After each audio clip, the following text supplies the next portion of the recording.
Welcome to School's Out 80s Comedy Story Time.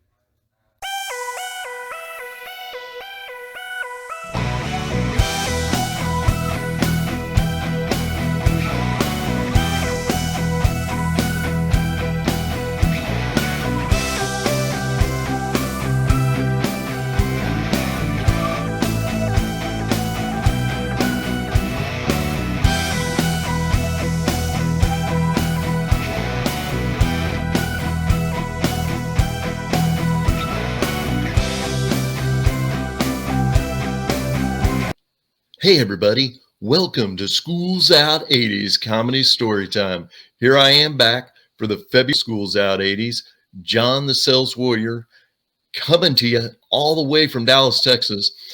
And I have a special guest this morning. My special guest is Jack Schulte, coming to you all the way from San Marcos, Texas. Jack, say hello to everybody at School's Out 80s.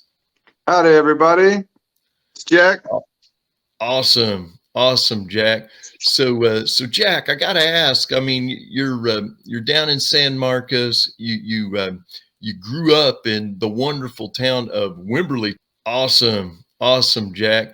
So Jack, I gotta ask. I mean, you're down in San Marcos. You grew up in the wonderful town of Wimberley, Texas, around the Austin, Texas area.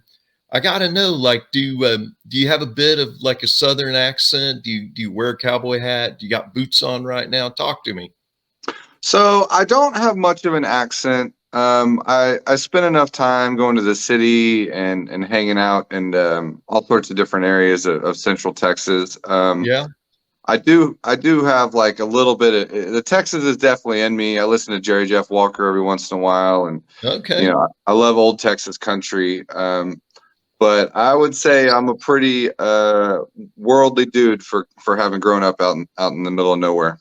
All good, man. All good, man. I can't think of a better place to grow up than right outside of Austin, because Austin is such a hopping area with all the cool stuff that you guys do in Austin. A lot of famous people from California actually fly into Austin every year. That's how cool of an area Austin is. But in this show, we like to talk through things that happen to people that are funny, like stories and stuff like that. So I'm real curious, like when you were going through high school, maybe even your freshman year, can you share with me? And it doesn't even have to be a story specifically about you. It could be an observation you made about somebody else, but you got a good, like, funny story of something that happened when you're in high school, either for yourself or a friend that you witnessed? Yeah, I guess I got some stories. Nice. So we were in. I took a lot of shop classes. They were always great because it gets you out of the school, and you get to work with your hands. Breaks up the school day really nice. Sure. And we would have a friend he was pretty wild, and he was like the friend that out of nowhere would just be like, you pay me 25 cents to eat this cricket, and you're just like, okay, sure, whatever. Wasn't my idea, but go ahead, do whatever you were gonna do. And we had a really cool shop teacher named Mr. McCarty, he was quite a character. At the time he was 69, and he was teaching a class of 14, 15-year-old kids. Yeah. And instead of really teaching us, basically, like, the first few weeks you learn about safety, and then you build a birdhouse, and then you immediately become labor for the county. Like we were putting together bookshelves for the elementary school, and it was a real pretty serious thing once you got into it. And one day we were building a pole barn, which, for those that don't know, it's a pretty simple structure where you set usually kind of railroad ties or really heavy poles in place, and then you put struts on top and build a simple shelter structure. Oh, wow. And this day, he was also the county kind of maintenance guy, so he had an emergency call, and he left all of us kind of hooligan kids up on the job site. And one of the kids had brought a little bit of I guess we call it wacky tobacco with them. And a few of them partook. And then he came back, and we were in the middle of setting 1,000-pound railroad ties vertical with some support systems.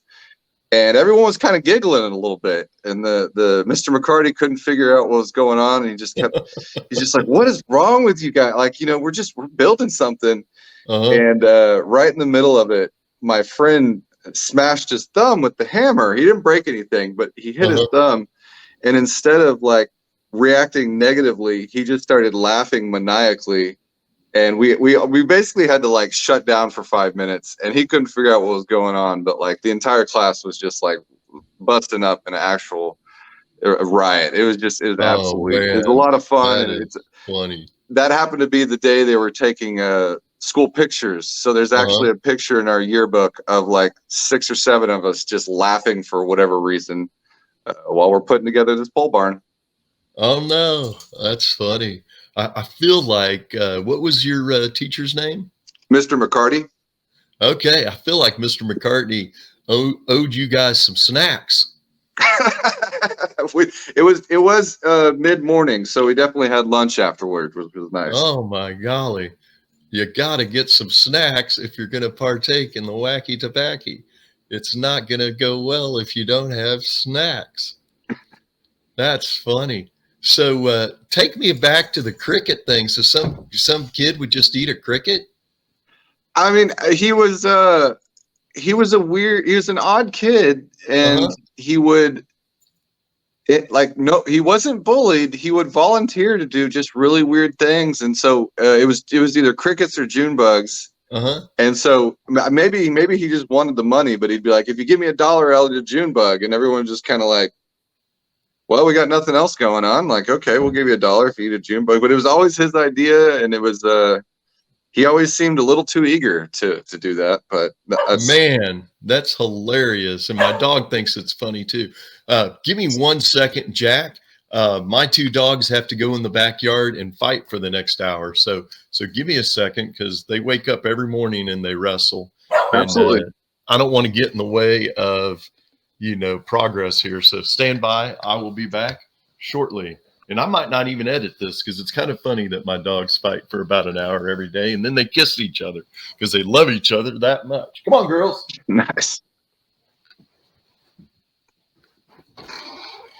Let's go. Come on.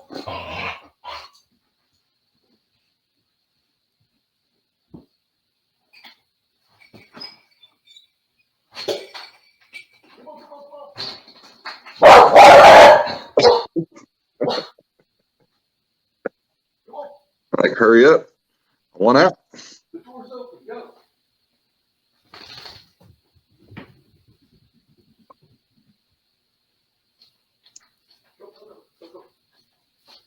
Come on. Come on.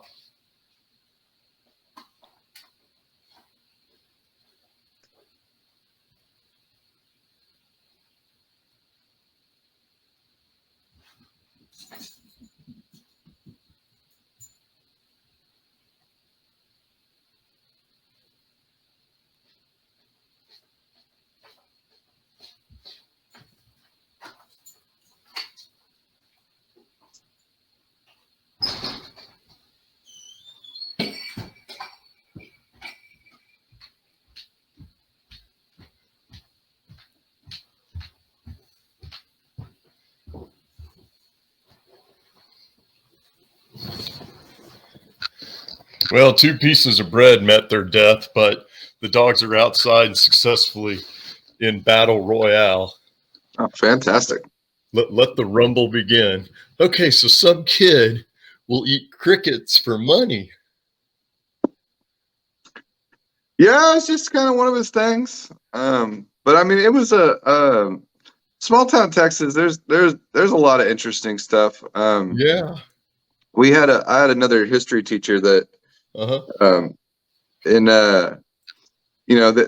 say Texas cares about history, but if they did, they wouldn't have the coaches teaching it all the time. But so we basically, he would like present the lesson plan, and say what we're going to learn about, and then turn on the movie Gladiator.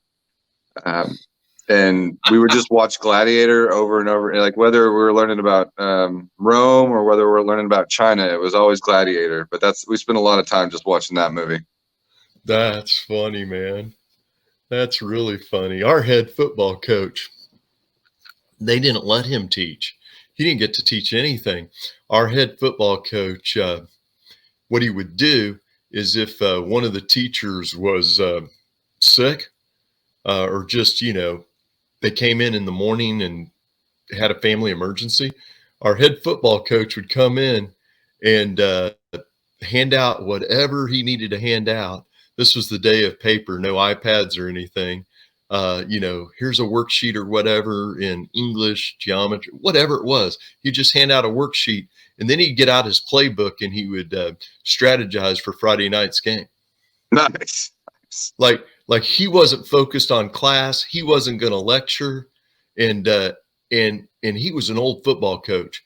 To give you an idea how old my football coach was, Jack, my football coach taught my dad football. He had just gotten out of college. And so he was like a junior football coach for my dad when I was in high school. Wow. And he was an amazing football coach.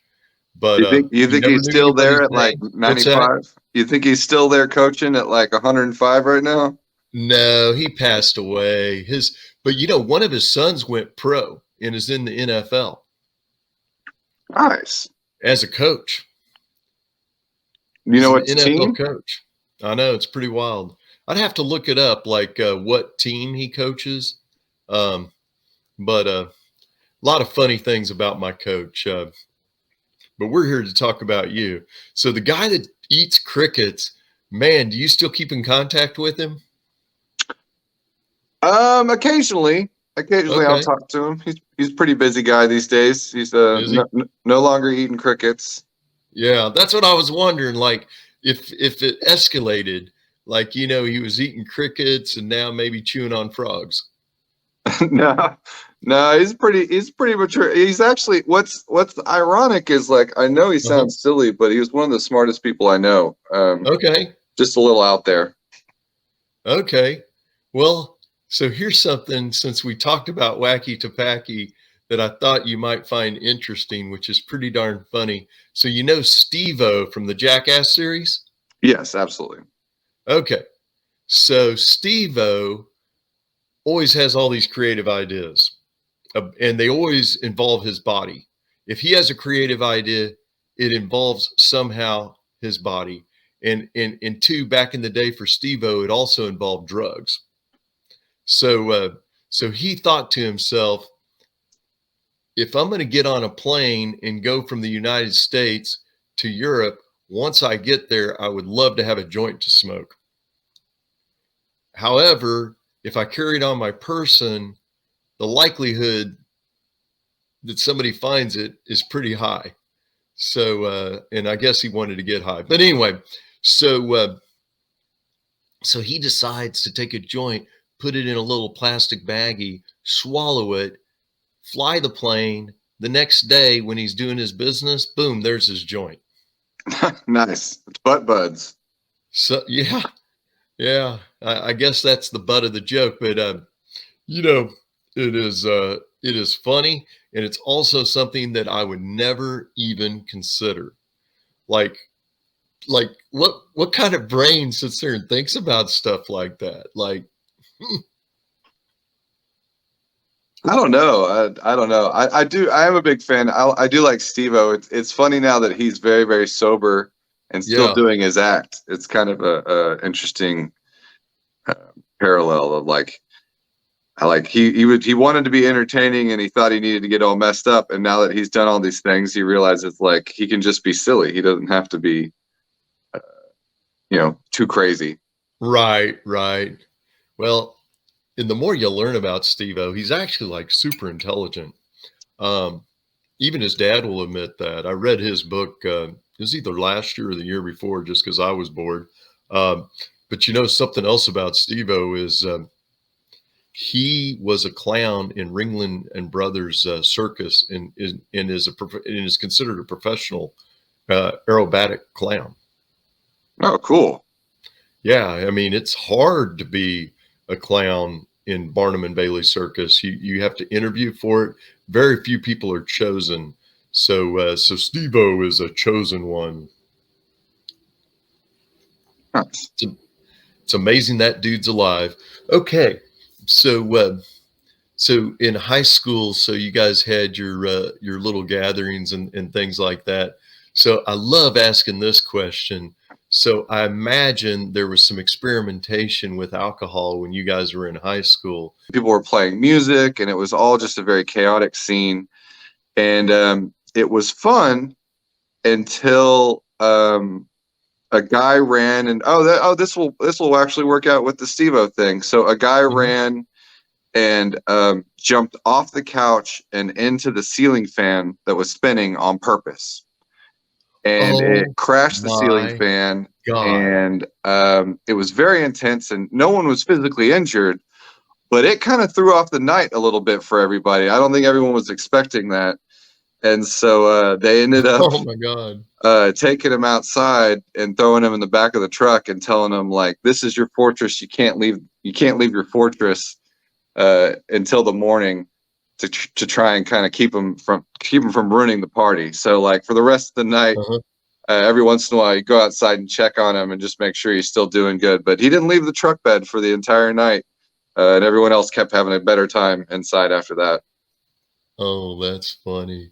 Dude's got a hard head, so he jumped into a moving ceiling fan and thought that was a good idea.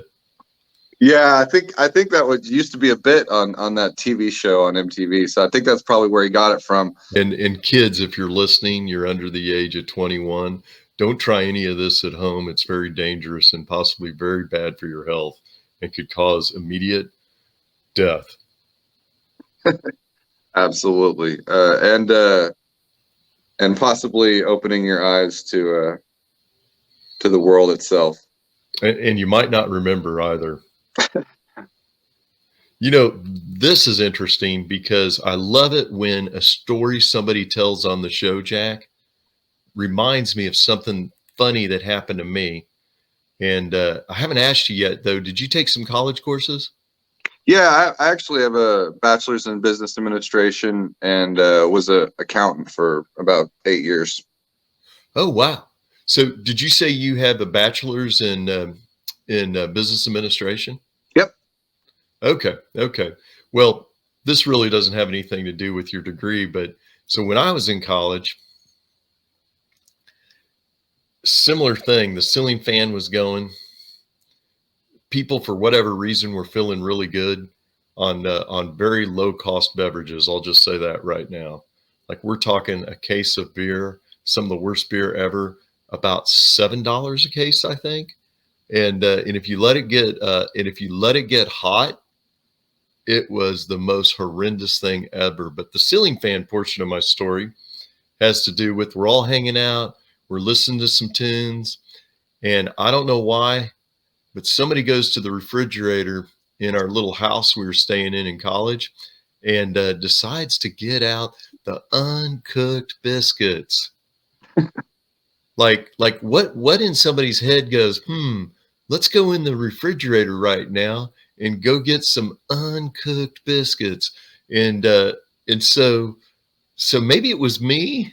I don't know, Jack. I mean, it was years ago, but next thing I know, as a group, we're taking the uncooked biscuits, throwing up at the ceiling fan that's spinning, and whoop, boom, right against the wall. It was, man, it was like whoop, whoop. So funny. Nice. And I have no idea, like, you know, you look back at your life and the interesting, funny things that happen in your life, and you're like, why did we think to do that? Like, Was it your room or was it somebody else's room? That's the real oh, question. dude, no, it was my room. It was a beautiful scenario. So I was in a fraternity, and some of the people got annexed to what we called the annex. And the annex would have reminded you of what the fraternity house for Animal House looked like the porch, the old timey porch. It was an old house. It was probably built in like 1930, I'm guessing. Wooden floors, weird kitchen.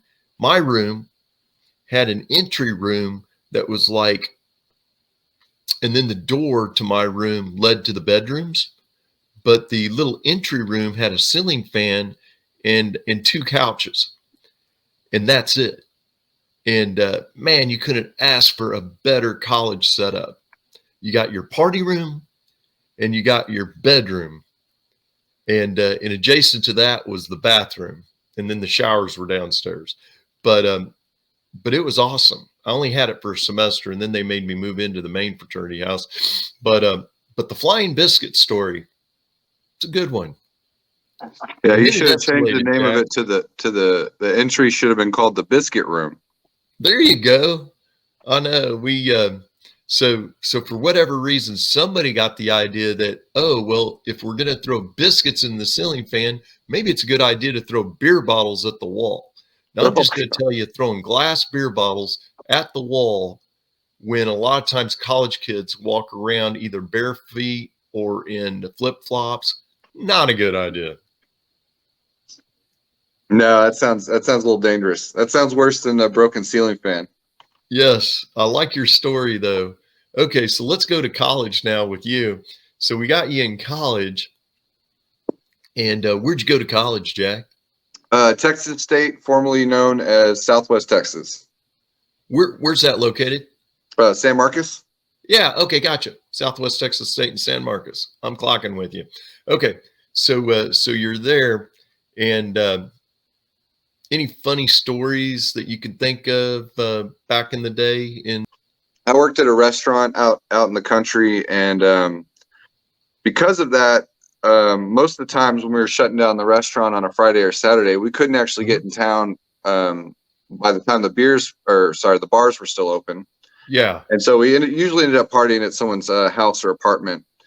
And this particular time, it was a Sunday night, and we just deep cleaned the whole restaurant, and all the servers had like cleaned the front of the house, and we were cleaning ovens. And so we needed to blow off some steam. So we went to this girl's apartment named, her name was Bobby. Uh-huh. And we started partying pretty hard, a little harder than normal. None of us worked Monday or Tuesdays. So we were kind of tying one on. And around 2:30, we hear a knock at the door, and everyone's Okay. in a real good mood. And so like the entire group of us, maybe 15, 20 of us, shout, "Come in," which if any of you kids are listening, never do that, because if it's the police, you have just given them authorization to enter wherever you're hanging out. So two cops walk right into the middle of this party. And there was, some of us were maybe 20 or 19, or, no one was wasted or particularly messed up. Uh-huh. But technically, some of the activities could be construed as illegal. And the cop basically says, I'm sure all y'all don't want us questioning everyone here, so we'd appreciate it if y'all just disperse and y'all go on home. And Bobby, Whoa. who was a feisty lady, a big fan of hers, she basically goes, "No, this is my apartment and we're going to party." Oh, and no. Yeah, straight to a cop's face, which is definitely like a white girl privilege thing. I don't think she would have gotten away with it if she wasn't cute. And the cop goes like, "Well, what, do you think you can just make all this noise?" And this was literally the street that like was the college street. And her response was, "I don't care if it's 2:30 in the morning. Like, this is a college town. We're not bothering anyone. Y'all are in the wrong." And like shamed the cops back out of her own apartment. Whoa. And they ended up just leaving. Like she wouldn't back down and was just kind of calling them out and was like, "We're not hurting anyone. Nothing bad is really going on here." And they eventually just left, which is something I've never seen before. Dude, that's amazing. That is an amazing story. I like it. So do you still keep in contact with her? She sounds like, the queen of confidence there.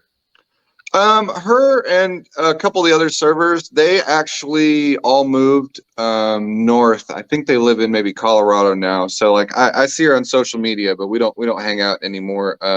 But it was uh, she's lifelong friend. Like there's three Uh-huh. ladies, and they're all lifelong friends, and they hang out, and they all have boyfriends, and they go camping, and they're all pretty close. I was back of house, and she was front of house, so there's always this kind of like um I would say invisible, but it's not at all. It's pretty visible divide between those two. So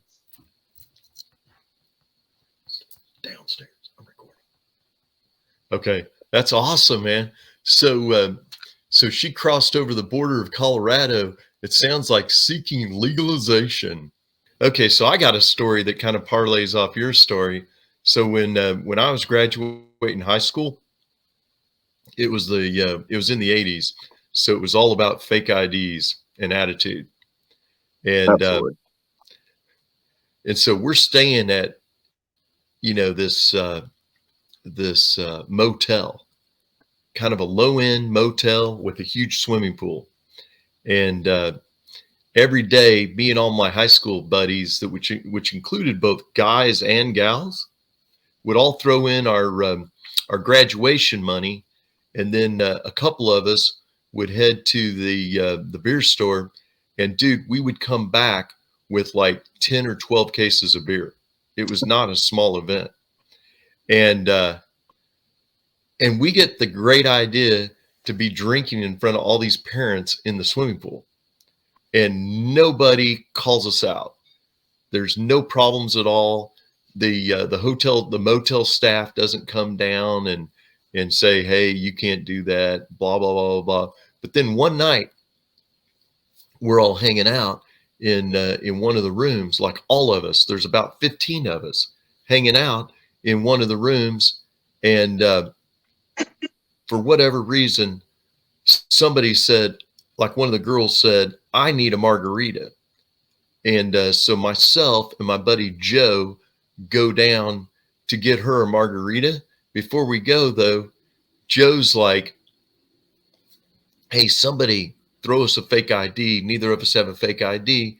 And so my buddy Pat, and look at my hair, what's left of it, it's all brown like yours. And so my buddy Pat, who has blonde hair, throws us his ID. And so I'm the guy that goes and gets the margarita. And the guy's like, "Can I see an ID?" I show him my ID, which clearly isn't me because it's blonde hair. I have dark brown hair. I didn't have a beard and mustache back then.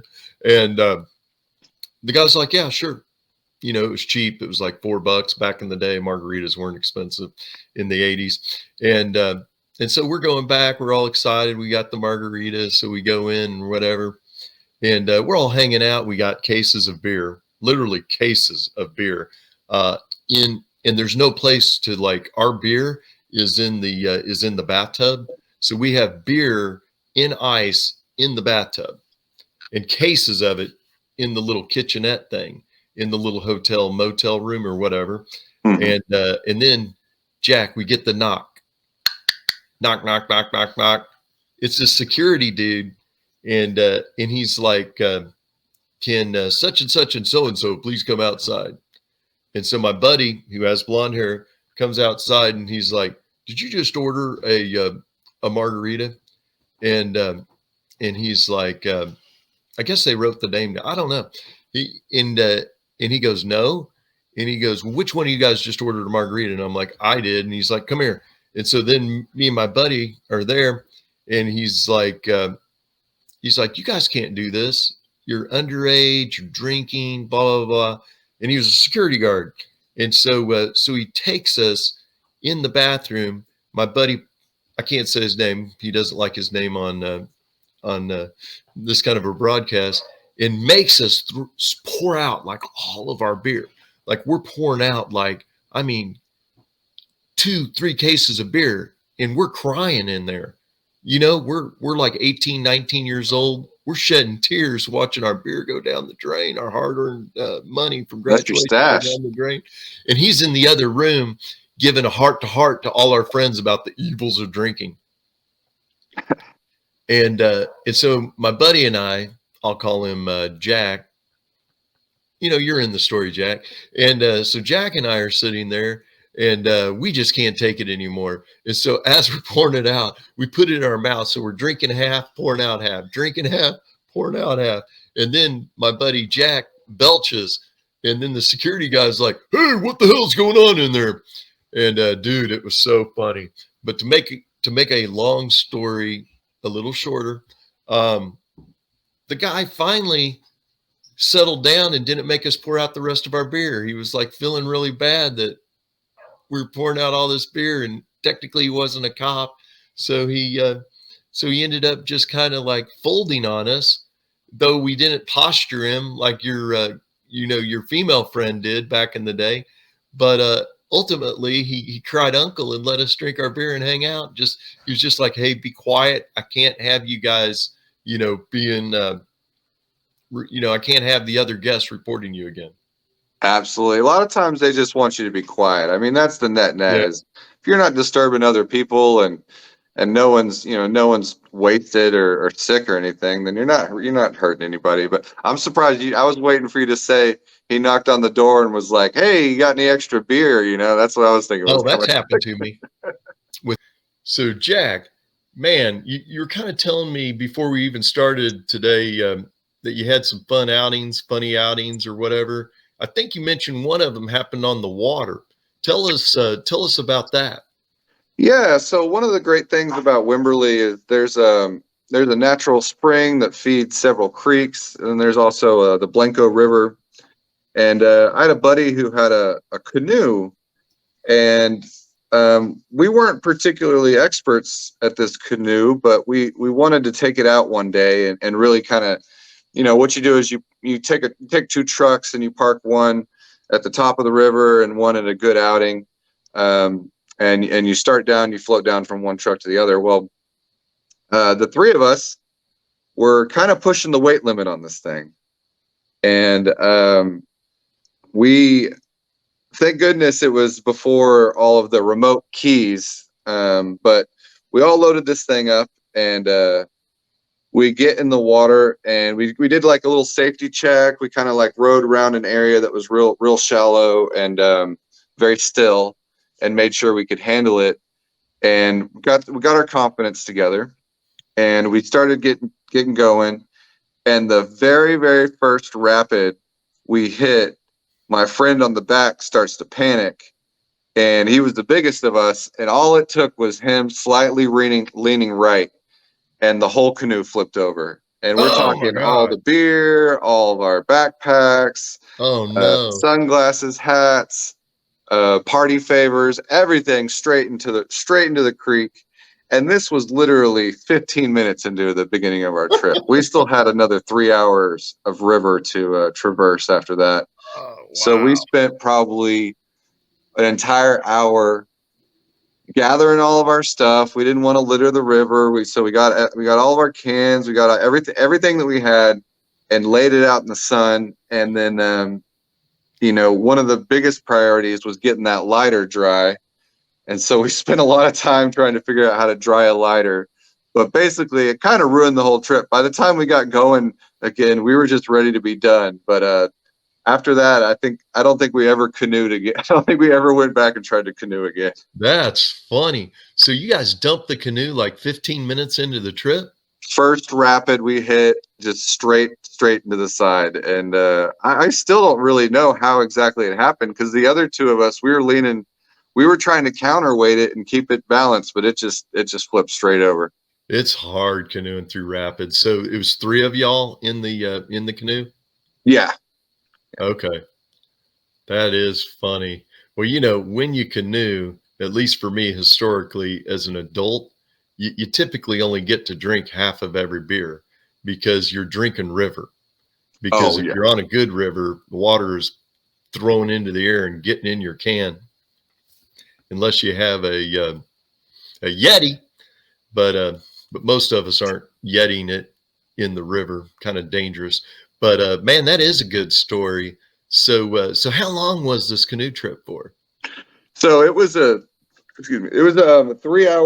3 hours from start to finish, but with our little incident, it ended up being about 4.5, I think. And then, as you know, the Texas sun can be pretty brutal. So Oh I think yeah. we're all pretty pink and weathered by the end of that trip. And I don't think I know the guy who owned the canoe. He definitely went back again, but I don't think any of the two other guys. We were pretty much done after that. We are like, if this is what canoeing's like, sign me up for horse classes or something.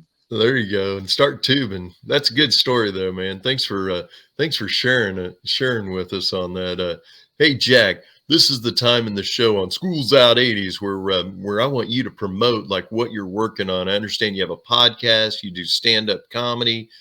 Promote, and we'll share all your links in the show notes. But go ahead and promote, and then I'll promote. Absolutely. So I just started a podcast with two other comics called the Texas 3 Podcast. If you search YouTube Texas 3 Podcast, it'll pop right up. Nice. We're about 3 or 4 episodes in, and it's pretty different because we all go into VR, we all go into virtual reality, and we record it from wherever we're located. Mm-hmm. And then we film it and put it on YouTube. And so it's actually a kind of thing that if you have the headset, you can actually jump in and watch us do the show live. So it kind of Oh wow. brings a fun element because we can, we'll be talking about a video game and we can turn and be like, hey, what's your favorite video game? Or kind of poll the audience on things. So that's the Texas 3 Podcast. And then Cool. Producing wise, I produce a monthly comedy show at Rough House Brewing. It's a brewery out in Central Texas. Some of the best beer. They're award winning. They've only been around 3 or 4 years, and they're taking home state and national awards. That's the second Thursday of every month. The Fresh Tap Comedy Showcase at Rough House Brewing. And then just as a comic, I'm Jack Schutze. I'm booked kind of all over Central Texas. I'm just now pushing to get on more and more shows. So I'm hoping to come up to Dallas, in the next couple months and maybe perform up there. But sure. If you're in the area, look me up. All my friends are doing great stuff down here. That's awesome. That's awesome. So people probably go out to like your Facebook or whatever to follow you, so know where your shows are. Yeah, on my Facebook or Instagram, I post a ton of clips from my actual stand-up shows, some from VR stand-up, and I keep it fresh. So there's a lot of content on there if you want to go check out what it's like to be at a Jack Schutze show. Awesome, Jack. So I'll go ahead and promote. So you can see my name is John Sales Warrior Sansoni, and I'm a professional salesperson, been selling for 32 years. And so what my gift to the universe is my book, and my book's on Amazon, and my book is called Sales Warrior. What it does, it teaches either a beginning or an older salesperson all of the tools that are needed in order to connect authentically with customers and clients, to be able to find the individuals that are most likely to purchase your product so that you can be wildly successful. That's what I teach. How you get my book, you just go out to my website, saleswarriorinspire.com. It's right there. It'll take you right to the Amazon link. You can buy my book. It's $10. It's so cheap. It's crazy. But man, Jack, what a great show, man. Thank you so much for coming on such short notice to Schools Out '80s. We really, really appreciate it. Any last words before we say goodbye?